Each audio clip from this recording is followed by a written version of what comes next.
নির্দেশে আমাদের ঢাকা ব্লক পঞ্চায়েত সমিতি এবং যুব কল্যাণ দপ্তরের সহযোগিতা আয়োজিত রাখি বন্ধন উৎসব। রাখি বন্ধন উৎসবের তাৎপর্য কিন্তু সকলে বলেছে, এত বিস্তারিত বলানোর প্রয়োজন নয়, সকলেই জানেন। তাই আমাদের হচ্ছে ভ্রাতৃত্বের বন্ধন, স্নেহের বন্ধন, ভালোবাসার বন্ধন। সকলের মধ্যে আমাদের বন্ধন অটুট থাকুক এবং আমাদের সমাজের সংস্কৃতি, বাংলার সংস্কৃতি বজায় থাকে, সংস্কৃতিকে বজায় রেখে আমাদের রাখি বন্ধন উৎসব আরও সুদৃঢ় হোক। সকলে এক মনে এক প্রাণে সকল ধর্মের মানুষ একত্রিত হয়ে আমরা ভ্রাতৃত্বের বন্ধনে আবদ্ধ হই। সকলে আমরা ভারত মাতার সন্তান, আমরা পশ্চিমবাংলার সন্তান, তাই সকলে আমরা একই সূত্রে আবদ্ধ। এই উপলক্ষে আমাদের মঞ্চে উপস্থিত আছেন। উনি জানেন, যেটা পুরাণেও আমরা পেয়েছি, রামায়ণ মহাভারতের উল্লেখ আছে, সেটারই সূত্র ধরে যখন বাংলা বিভাজনের পরিকল্পনা ব্রিটিশ সরকার করেছিলেন,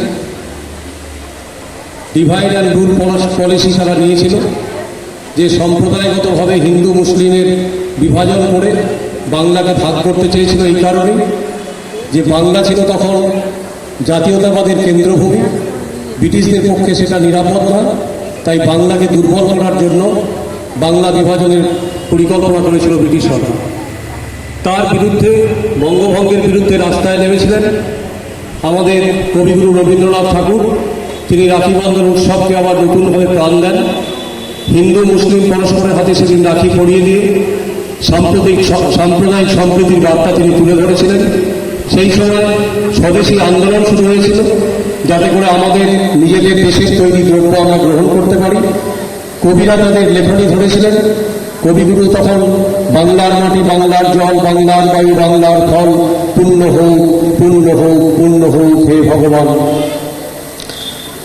আমরা তখন পেয়েছি যে ছেলেদের রেশমি চুড়ি, বঙ্গ নারী কবু হবে আর পড়ো না, এই ধরনের সাহিত্যের আন্দোলন শুরু হয়েছিল। এই রাখি বন্ধনকে কেন্দ্র করে সাম্প্রদায়িক সম্প্রীতি দেখা দিয়েছিল এবং অবশেষে ব্রিটিশ সরকার তাদের রাজধানী কলকাতা থেকে দিল্লি স্থানান্তর করতে বাধ্য হয়েছিল। রবীন্দ্রনাথ ঠাকুরের এই আন্দোলন চিরস্মরণীয় হয়ে আছে। বর্তমান দিনেও, বর্তমান পরিস্থিতিতেও আমাদের সাম্প্রদায়িক সম্প্রীতির কথা তুলে ধরতে হবে। সেজন্যই মাননীয় মুখ্যমন্ত্রীর এই উদ্যোগ। কারণ সারা ভারতবর্ষ ধর্মের কারণে, ধর্মের বিষ কাষ্টে আবার কিন্তু ধর্মীয় বিভাজন দেখা দিচ্ছে। সেই ধর্মীয় বিভাজনের বিরুদ্ধে আমাদের সকলকে এক হতে হবে। হিন্দু, মুসলিম, শিখ, খ্রিস্টান, জৈন সকলে পরস্পরের ভাই। ভারতবর্ষ আমাদের পূর্ণভূমি। এখানে সব জাতি এখানে এসেছে, তাদের সংস্কৃতি এখানে লোপ পেয়েছে এবং সেই সংস্কৃতি মিলেমিশে একাকার হয়ে গেছে। সব হিন্দল, পাঠান, মোগল এক দেহে হল মিল। আমাদের এই ভারতভূমি পূর্ণভূমি, এখানে কোনো ধর্মীয় বিভাজন চলবে না। ধর্মের ভিত্তিতে ভাগাভাগি রুখতে হবে। সাম্প্রদায়িক সম্প্রীতির এই মিলন ক্ষেত্র, ভারতভূমিকে আমাদের সকলকে রক্ষা করতে হবে। এই আশা নিয়ে, এই উদ্যোগ নিয়ে মুখ্যমন্ত্রীর এই পরিকল্পনা। প্রত্যেকটি ব্লকে ব্লকে, জেলা স্তরে, সর্বত্র এই রাখি বন্ধনের মাধ্যমে সাম্প্রদায়িক সম্প্রীতির বার্তা তুলে ধরা হচ্ছে, জাতীয় সংহতির বার্তা তুলে ধরা হচ্ছে।